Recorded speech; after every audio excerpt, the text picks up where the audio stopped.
The opinions expressed on this program represent the viewpoints of individual authors or contributors and do not necessarily reflect those of Troy University. This is Alabama Politics with Steve Flowers, an in-depth interview with Alabama's top political newsmakers. Now, from the studios of Troy University, here is Steve Flowers.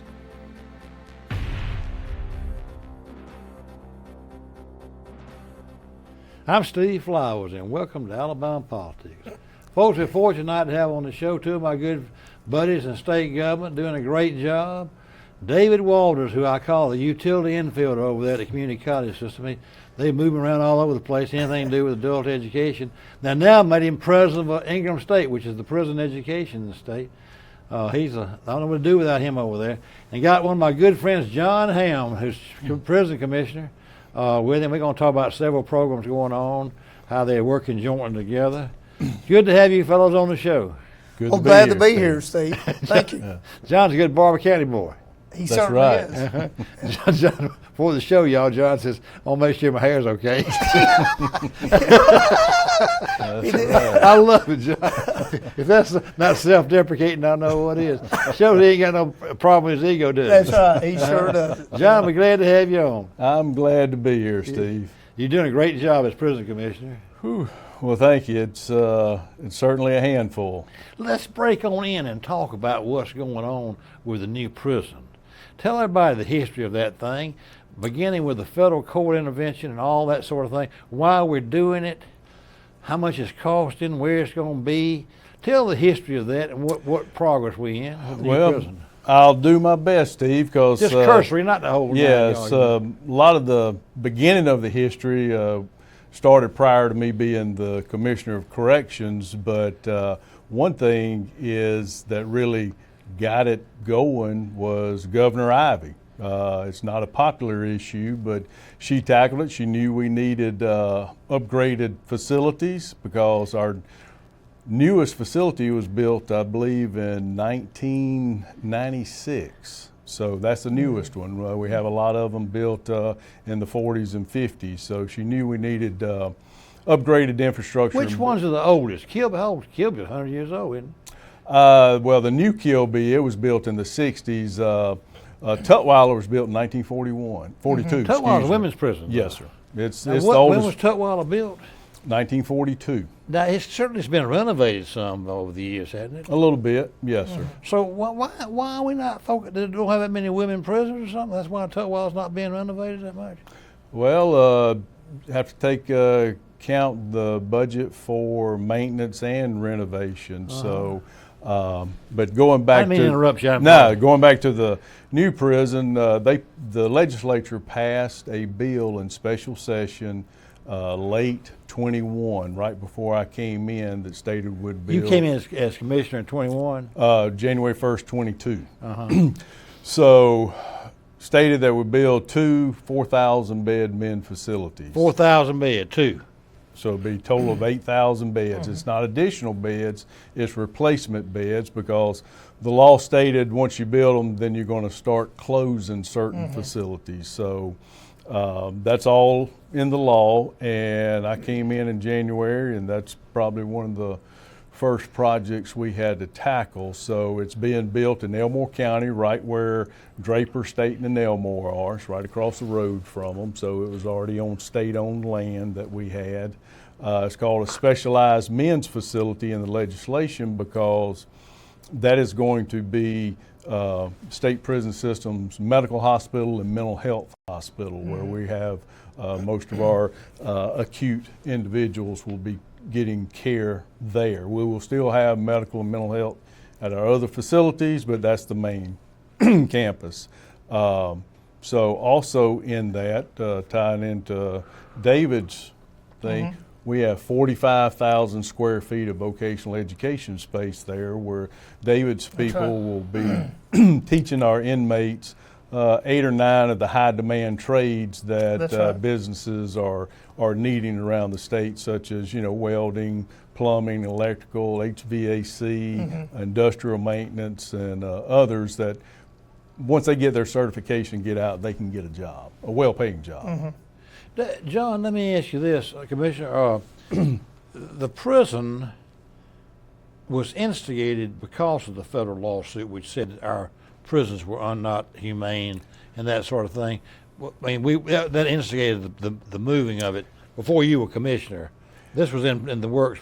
When was that prison started to be built or planning? There were several attempts through the legislature. I know back probably as far back as maybe 17 that they started to build them, but didn't come about until, like I said, the special session in 21. So it's been, we had a systematic litigation. It was Braggs versus State of Alabama Department of Corrections, and that kind of preempted it. And then also Department of Justice came in a couple of years later to, talk about the conditions of confinement.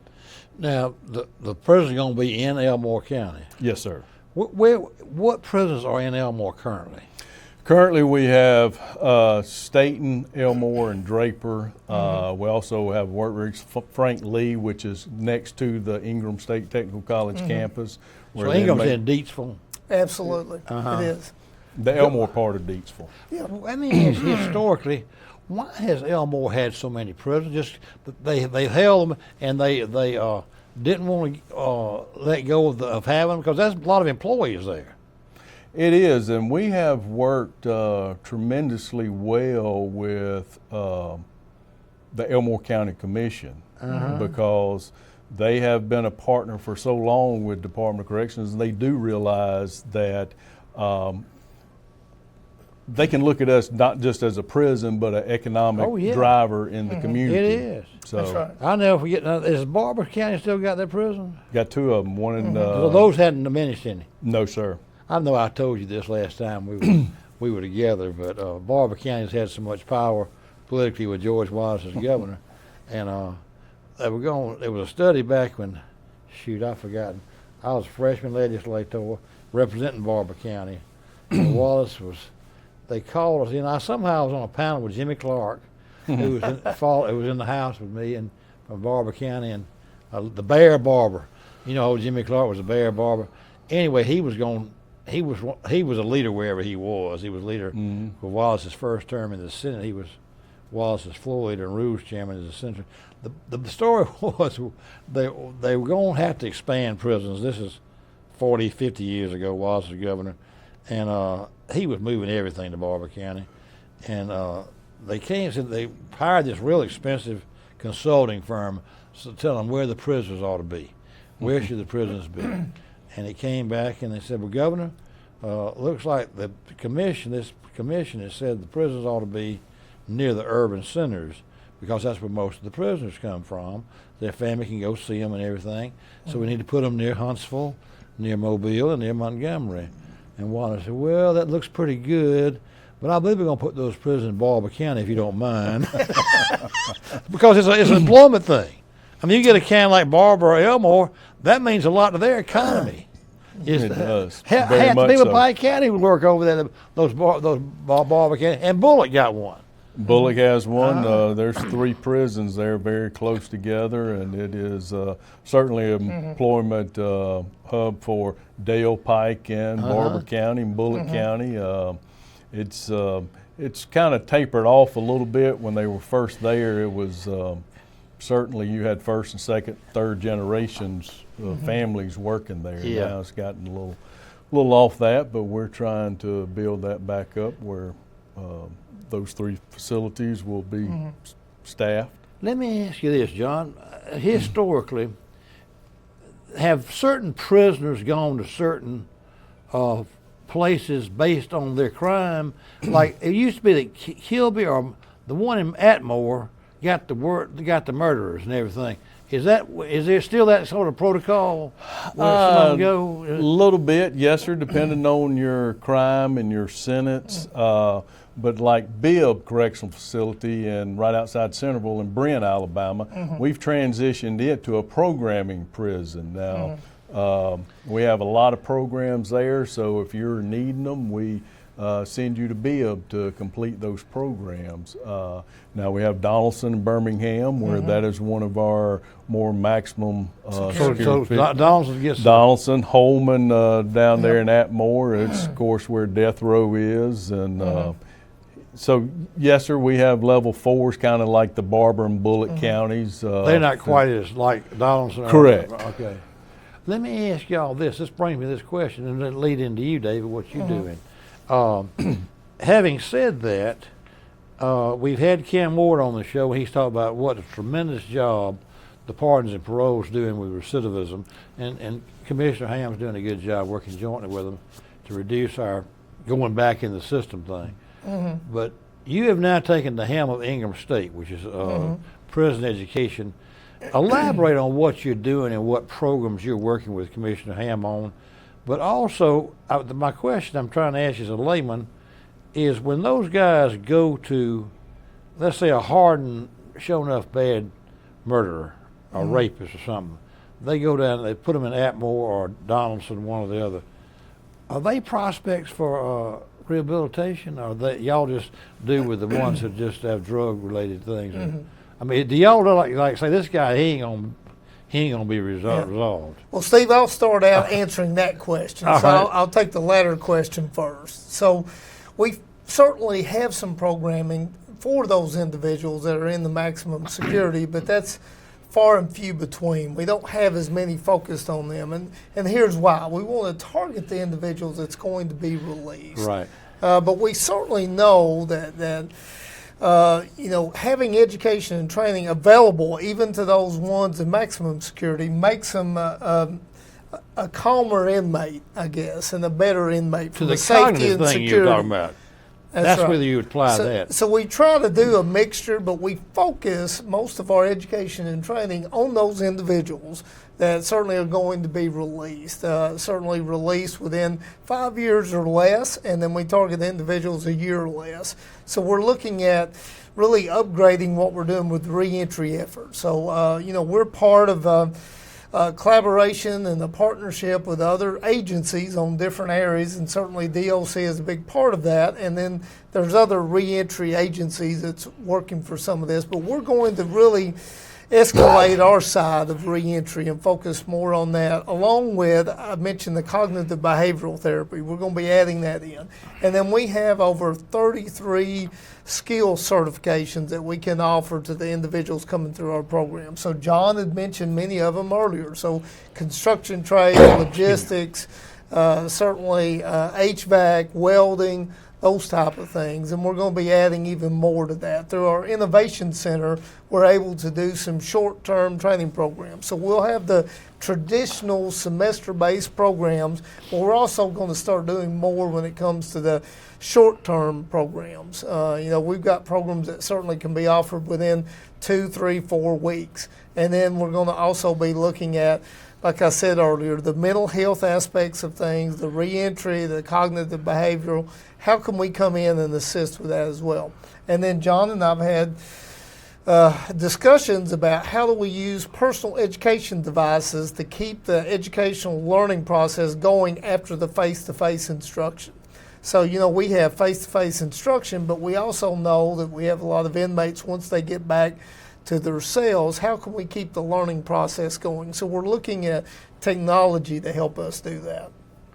David, when was Ingham started? Was it started for prison education? It was. It actually started in the 60s, Steve. So Ingram started Was in the governor 1960s. his first term, and Lurleen was governor. Absolutely. And it was started for that reason, prison education. It was really focused on prison Was it education. one of the first schools in the community college system? There was other schools. Was but it in the certainly- community college system at that time when it It started? was. It in was. the 60s. Uh-huh. Yep. But it was put in Deatsville because it's close to those prisons, That's I right. guess. But so there's been prison education since the 60s. That's right. You just advanced in it a good bit. And we're taking it statewide now. So certainly it was really focused on Elmore County in that area. Now we're in all the state correctional facilities across the state. Every one of them. We're in all of them. Fountain and Donaldson, everybody. You got- That's right. We're everywhere. And Steve, I've been to all of them.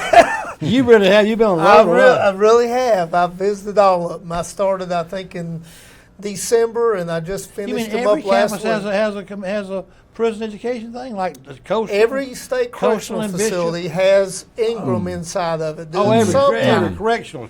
I think That's none right. all your schools don't have them. That's right. Yeah, and that's, I hate to interrupt, but No, at go one ahead. time, wherever like Atmore, Holman, and Fountain, Coastal would have serviced That's them. right. But I guess a couple of years ago, I guess Chancellor Baker Changed. had the foresight to let's consolidate it where Ingram does that system wide. That's right. So we're doing that system wide, but certainly our sister colleges played a big role in it from the actual beginning, for those other institutions within their area. But now, Steve, I'll tell you this and kind of give you some ideas on that. We're looking at how we can get our sister colleges involved in a lot of this as well. There's some things certainly that Ingram can lead and do, but I think if we work with our sister colleges, we can even take it to the next level. So we're considering some opportunities to get them involved, and they want to be involved. So certainly we've talked about hospitality down south, and we've got Fountain Correctional Facility that we in the past had done a culinary arts program and hospitality program. We're looking at partnering with Coastal and having some discussions that may be something we can do together. Yeah. John, you may remember when you too young remember this. When I was in the legislature, my first term, and Wallace was governor, and even going through past governors all the way up through everybody, I swear if you ever went on the governor's mansion for dinner, there'd be 25 trustees over there. How'd they pick those old guys? They were all been there for a long time. There was one that served with Big Jim and stayed to Little Jim. George was over there and the thing, but there were more trustees over there than there were people. I mean, more legislators. I mean, that was a prom thing for them. Do you remember, is that still going on? No, sir, but That's an old-timey thing, ain't it? That was a long time ago, and they were certainly selected, and it was a privilege for them to go work at the mansion because out of the work details, that was probably the best one. So I bet it was. They had a great life. Everybody in there was a trustee. yeah. Everybody didn't know that. Oh, I'm sure. They didn't all know that, I don't think. But that don't go on anymore, does it? No, sir. So people who work at the governor's mansion now are regular state employees. Regular employees, yeah. We have them now. They work in other government buildings. They work in our building. So there are trustees working somewhere. Yeah, we call them minimum Work outs release. where they and work release where they're minimum outs where they can go outside the fence under limited supervision and work. Which, like I said, we have several in our building, and they're around in other state buildings as well. Hey, John, I love to talk about. I had Jerry Beasley on the show about a month ago, and we talked about Barber County. Oh yeah. And who was that old county commissioner who ran everything over there? That would be Marshall Williams Sr. Oh, golly. Yes, sir. He campaigned for me my first time. My old guys in Pike County got Mr. Marshall for me. He was called the kingpin or whatever. He was something else, wasn't he? Mr. Williams was in county government, I believe, from 1946 to 1996. Was he a mentor of yours?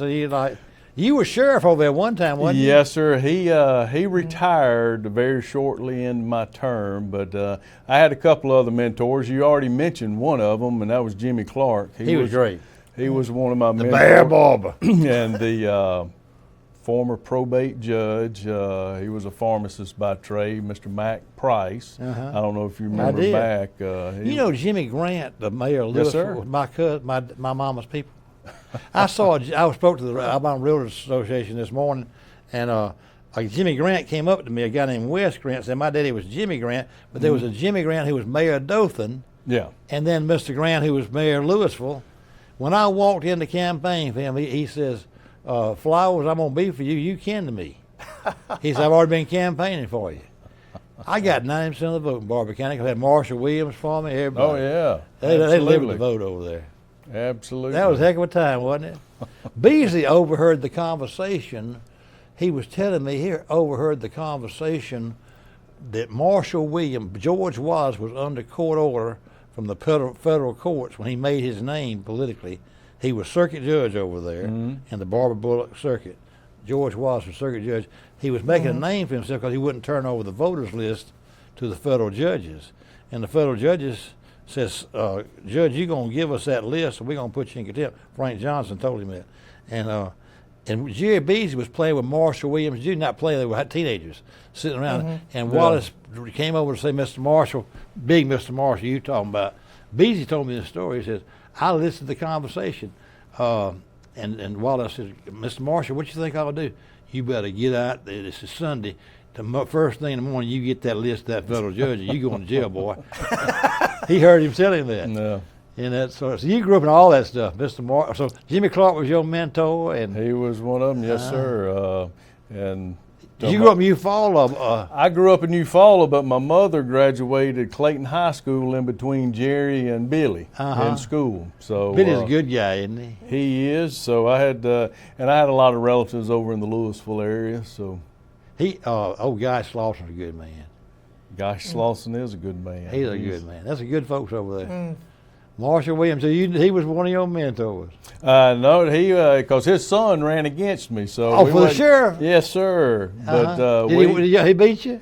No, sir. I You was beat sheriff, him? and then I tried giving him advice when he did take over when I left being sheriff, and Marshall Jr. did a good job, and we were certainly friends. That was the era one. Billy's gonna run again. I'm glad he is too. Billy Beasley is. He takes care of that part of the county for sure. You know, and Jerry and I were talking about this. In a small town like that, the pharmacist is your doctor. That's why they won that fight in the legislature last year. They were trying to squeeze the small pharmacists in, and Blue Cross was. Yeah. And they taught Blue Cross a lesson. If you get into a small town, a small county in this state, the pharmacist, they no doctors in the county. The pharmacist is the doctor. Now, that new prison, they're going to have full-time pharmacy and everything. It's going to be like a real modern. Yes, sir. I mean, 400 beds. There'll be health care, mental health care 24/7. Did the federal courts overlook a lot of that? Y'all had to ask them what to do about everything, about how you built it and about to comply and everything? They didn't have You don't get that involved. No, sir. We, of course, hired professional design companies that have correctional experience in designing prisons and, what's the latest trend. So we brought those on board to help design the facility. Is Commissioner Hamm involved with that Perry County thing that Cam Moore was talking about? Well, not directly, but certainly he sits on the reentry task force. So actually, Commissioner Hamm and I both sit on that task force with Director Ward, and certainly we look at everything when it comes to the justice-involved ecosystem, if you will, Steve. So certainly that would be part of it, but John, he's not directly related. No. You've been in corrections all these years. They told me something a while ago, Cam Ward and David, about there's 500 people have gone through that Perry County thing. Not the first one have gone back into prison. That's what. That's a heck of a story, ain't it? That is, because we're the only business where we do not want repeat customers. That's right. And historically, they do. Well, about 35%. Yeah, and that's something I think we need to start looking at is, we want to reduce that recidivism number, but also the ones that do stay out. Say it's 70% that stay out, we need to, certainly commend those individuals and do what we can to make sure they do stay out. Absolutely.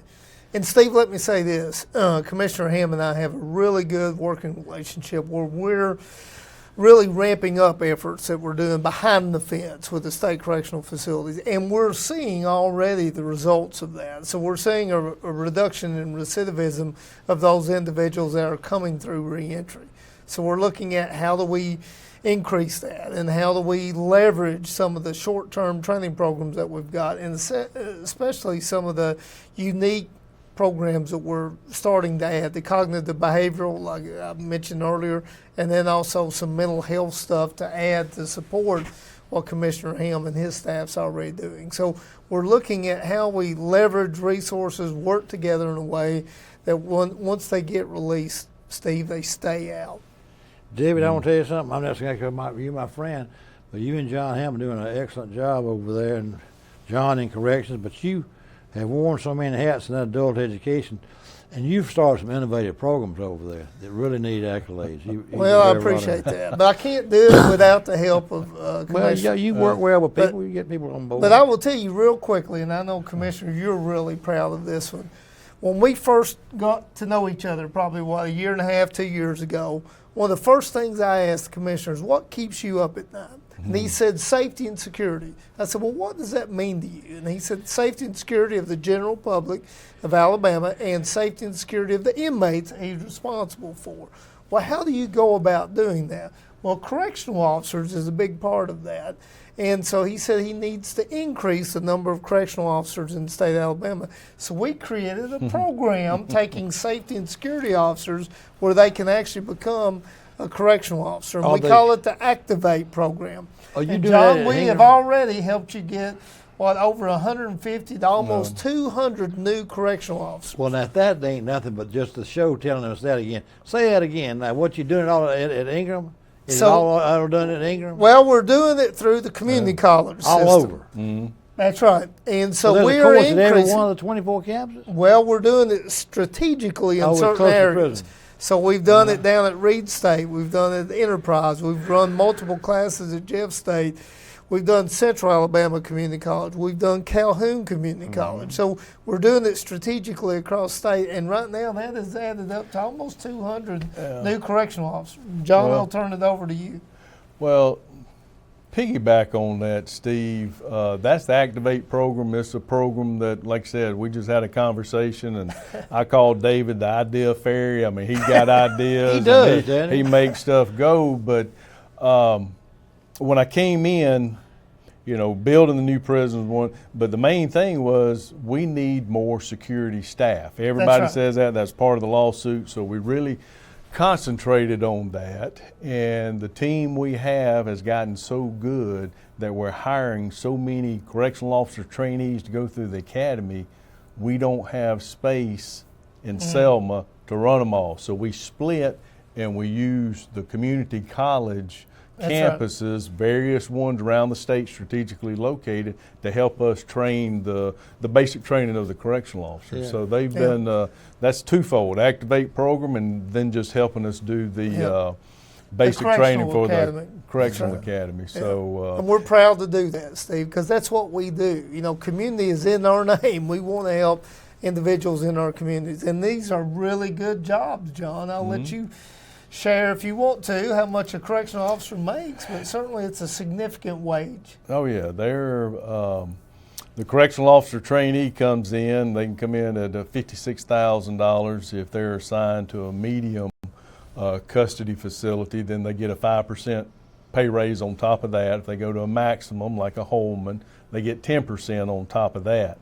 And through their employment steps that they go through every year, within 18 to 24 months, they'll be making $72,000 a year. Well, now, you got to give some kind of credit to the legislature for helping you with Oh, that. absolutely. They changed, the pay was really low.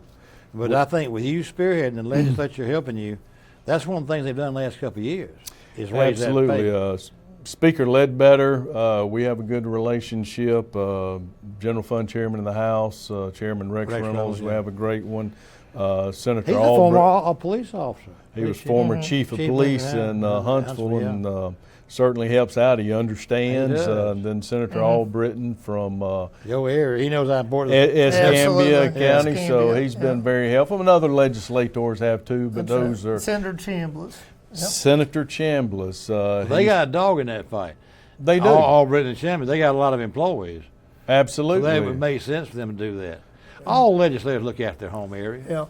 That's the main thing. That's the thing I brought in that column Yeah. about the community college. And Steve, I'm glad you mentioned that, because we couldn't do the work that we're doing together if it wasn't for the support of the state legislature. Well, I knew so that. we Oh, want yeah. to just thank them for what they do to help support I think us. Steve Klaus got involved with that, and from Ozark. We got them. A lot of them were involved with that. Getting they recognized that as one of the premier problems is you had to give more pay to to people in the prisons. Yes, sir. And Representative Klaus, been knowing him for Yep. quite some time. He actually sponsored the legislation thought. in that special session to build these two Yeah. prisons. He was chairman of Ways and Means at the time. Yes, sir. Well, gentlemen, our time's up. We thank y'all for doing this. Y'all are great men. Well, thank you, Doing Steve. great We've work in the enjoyed state of it. Alabama, and I appreciate y'all. Thank you. Appreciate This has y'all. been Alabama Politics with Steve Flowers, a production of Troy University Television. Opinions expressed on this program are not necessarily those of Troy University, its administration, faculty, staff, or students.